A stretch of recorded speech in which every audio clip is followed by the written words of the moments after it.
About 5.5 years ago, a great deal of the history of the Montreal Canadiens Hockey Club was organized under this roof, the Montreal Canadiens Hall of Fame at the Bell Centre.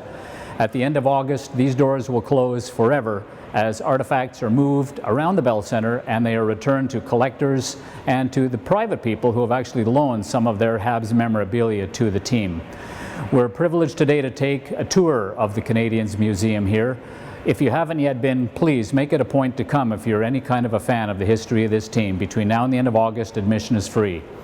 Overhead is every member of the hockey club, both players and the builders who have been elected to the Hockey Hall of Fame over the years, and we'll take you through the doors so you can have a look at some of the incredible artifacts and the history of this wonderful hockey franchise. There is a remarkable, priceless collection of jerseys and sticks, skates, you name it, through the years of the Montreal Canadiens on display at the Hall of Fame.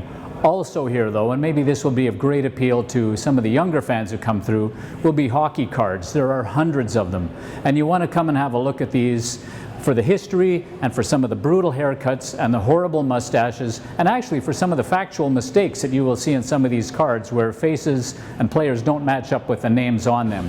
Greatness, you want greatness? 60 wins, 8 losses, 12 ties, 1976-77 Montreal Canadiens. That is the winningest hockey club in the history of the National Hockey League, and I'm sitting basically in a reconstruction of the Canadiens Montreal Forum dressing room from that season, the big threes jerseys hanging behind me, Robinson, Savard, and Lapointe.